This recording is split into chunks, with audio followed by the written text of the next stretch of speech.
My twin brother Ben is running right in front of me. I ran as fast as I could following him. But I couldn't catch up no matter what. Goal! Ben strikes a triumphant pose with a joyful expression. You've gotten faster. Dad said, patting Ben's head. You did your best too, Ollie. Dad added as if to say, I haven't forgotten you. It was always like this. In races, on the monkey bars, swimming, and even in academics. Ben was always the first to achieve things. And I could never win. Ben was outgoing and had many friends. Comparing me and Ben, my family and friends would always start with, even though they're twins. Grandmother who lived with us was the only one to say, Don't compare. Ollie has his own wonderful qualities. I am no match for Ben. But only Grandma acknowledged me for who I was. Grandma loves your gentleness, Ollie. Grandma gently stroked my head. The unique qualities you have will surely make you happy, Ollie. Saying that, Grandma gave me a red amulet with my name embroidered on it. While Ben was out playing, Grandma taught me how to fold origami. Grandma's bony hands magically brought ordinary paper to life.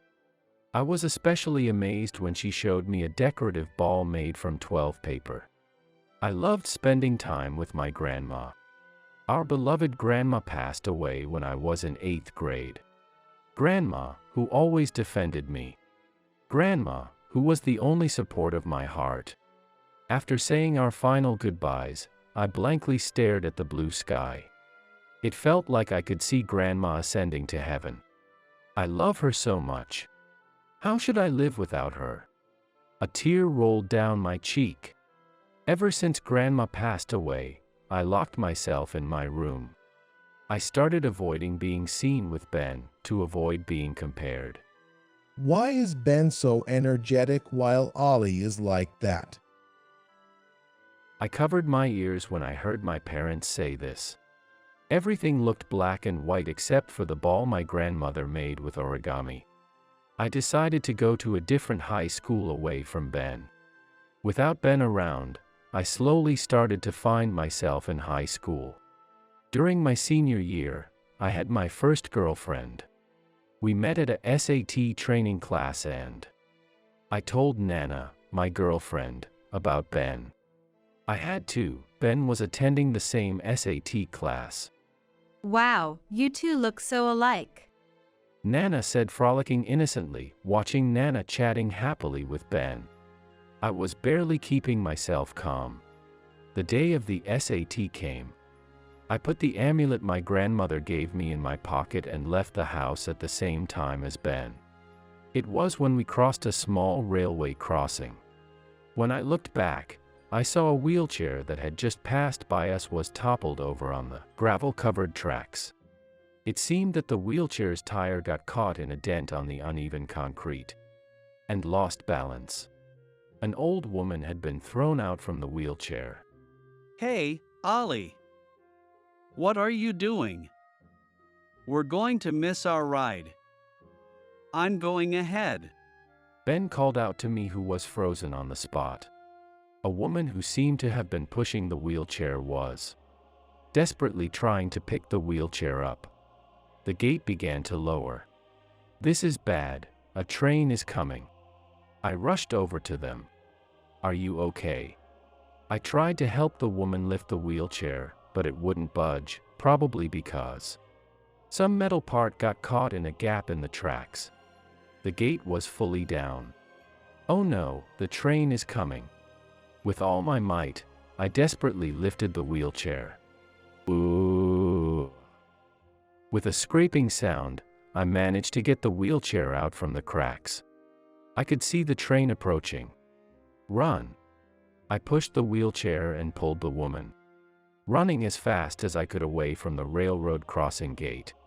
It was a close call. We were both panting heavily. Thank you so much, the woman said to me.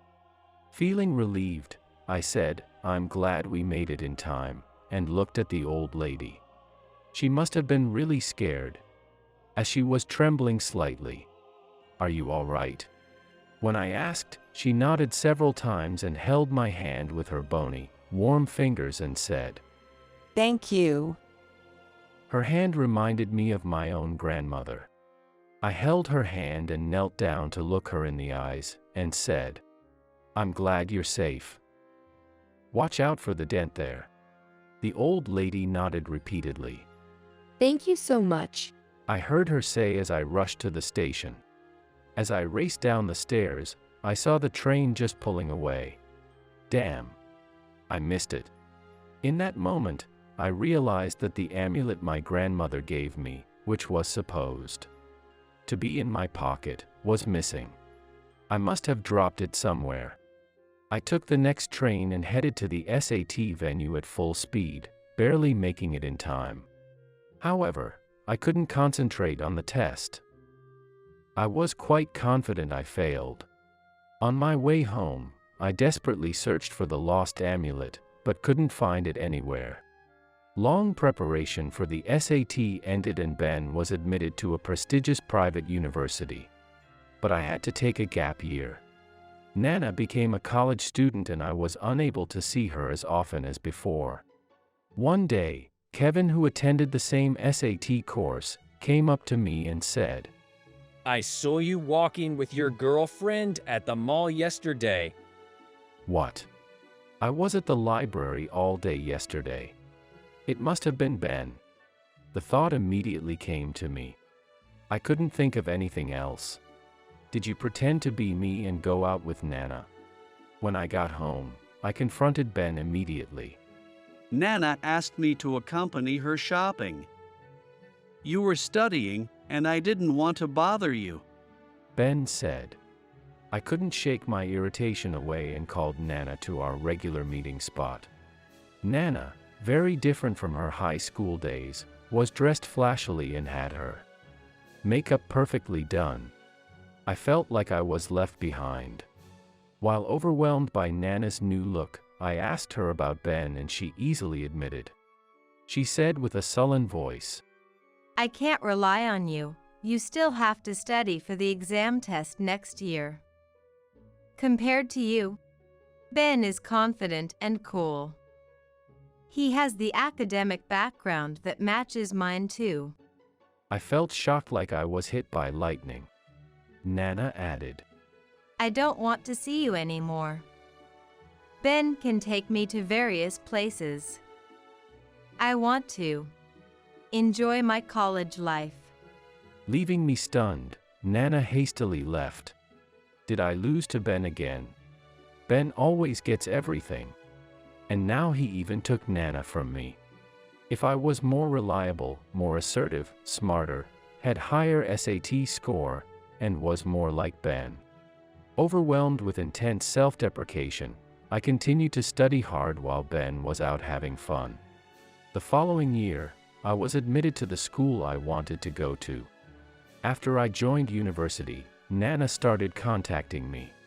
It seems the relationship with Ben was not going well. I knew I was just filling her void, but I went along with it, playing the role of a confidant. Ever since the accident at the railroad crossing, I have been thinking about ways elderly can live a safer life. I came across an ad for part-time job in elderly care support.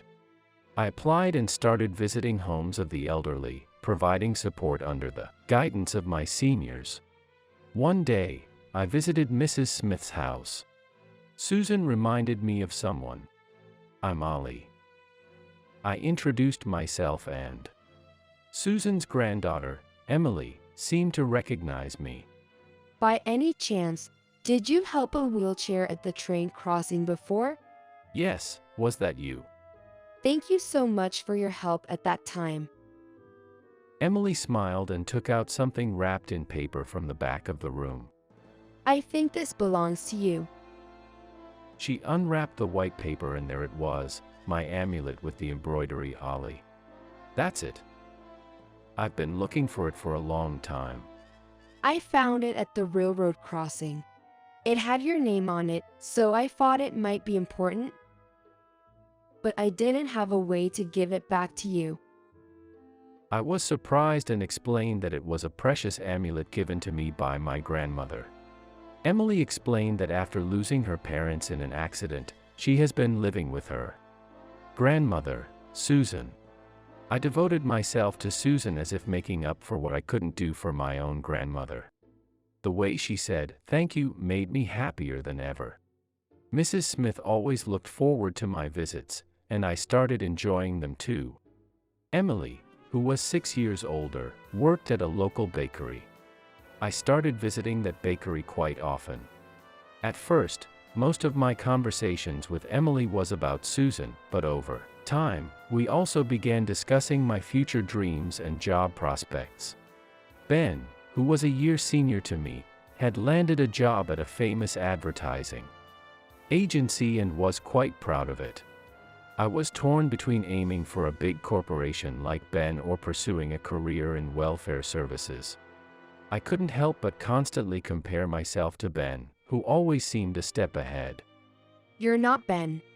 Why do you feel the need to compare yourself to him? What do you truly want to do? Emily seemed to read my mind and asked. I knew what I wanted. But something held me back, preventing me from committing fully. One day, Emily and I went out for shopping for Susan when we met Ben. Oh, Ollie. Long time no see. As Ben approached, he nudged me secretly, out of Emily's sight. Who's this? Introduce me to her. Don't bother us. I looked away. Ben said to Emily frankly, I'm his twin brother. How about leaving him for a more interesting guy like me? He put his arm around Emily's shoulder, acting as if they knew each other for long. Stop it. Her grandmother is my client. Oh. So, I can make a move? Cut it out. You have Nana, right? Why are you getting mad? It's just a joke. I'll see you around. Ben walked away, laughing. I'm sorry, Emily. So, that's Ben, huh? Yes. You two don't look alike at all. Huh? We don't. Not at all. Well, I guess. He's always confident and imposing, which makes him the attractive one. I said to Emily. You're wonderful, Ollie. Way more than him. I was taken aback and looked into her eyes. Your kindness and thoughtfulness show on your face. I prefer that. Emily said with a radiant smile.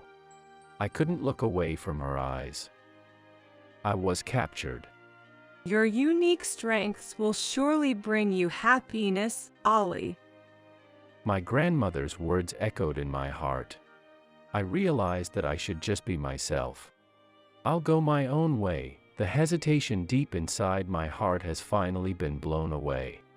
At the end of my job search, I received job offers from both a major trading company and a small welfare service company. I chose the latter without any hesitation. Even after quitting my part-time job, I continued to visit Emily and Susan. Susan was delighted. We spent time folding origami into cranes and balls. The time I spent with Emily and Susan became precious to me. Then one day, I got a call that Susan had tripped and fell. I intended to visit her hospital right after submitting my graduation thesis report. As I quickly left the campus building, I spotted Nana at the gate. Ollie, What are you doing here? Aren't you working? I was nearby. Do you have time? Seeing Nana after so long, her makeup was bolder, but she seemed tired. I guess I have little time. We sat on a park bench on our way to the station. She seemed to want to talk but hesitated. I dared to ask, "Is everything okay with Ben?" Every time she wanted to see me, it was usually due to some issues with Ben. Ben is cheating on me. She began to cry. That's terrible.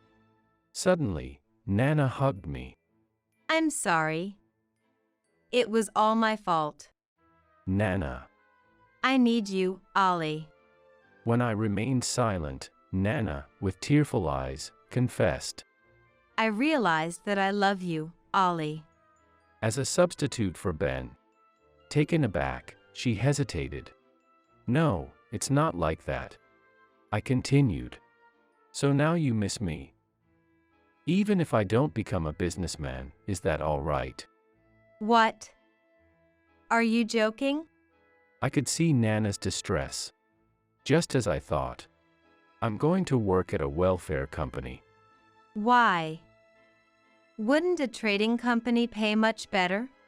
So, you approached me thinking I'd join a major trading firm. I can't believe I spent so long time for a manipulative woman like her. No, it's just, that's what I heard. Nana suddenly started making excuses. It seems our values don't align, Nana.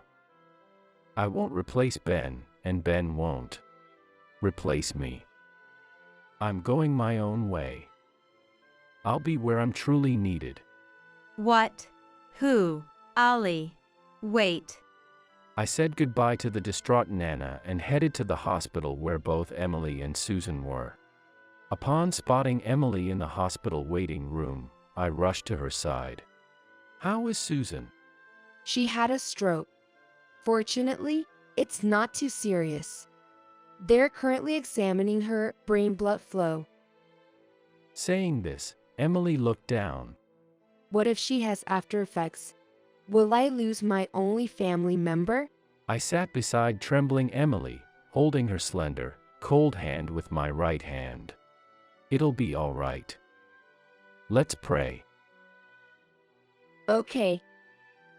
I squeezed the amulet in my other pocket with my left hand. This might not be the right time, but I want to support you always. I want to help. Ensure that Susan remains true herself. Emily looked surprised at my sudden confession. I took over the words because I wanted to convey my true feelings. I mean it. I want to see your smile forever. So, would you consider going out with me? And also, will you marry me? She looked at my face. Are you serious? I always am. Emily hugged me tightly. And I gently patted her back. You did your best doing everything alone. But now I'll be with you. Emily buried her face in my chest and sobbed loudly. 2 years later. We were looking outside from a luxury hotel. Outside the window was a breathtaking view. I never imagined I'd be able to see such a wonderful night view. Susan said. I married Emily and she is now my grandmother-in-law. It feels like a dream to be able to come on this trip. She seemed very happy. Fortunately, Susan's stroke was mild with no after effects. We came on this trip to make more memories with Susan. There might be challenges ahead. For Emily, Susan, and I. Still, I want to cherish every moment while the three of us can spend time together. And I want to continue to see Emily and Susan's big smiles by my side forever.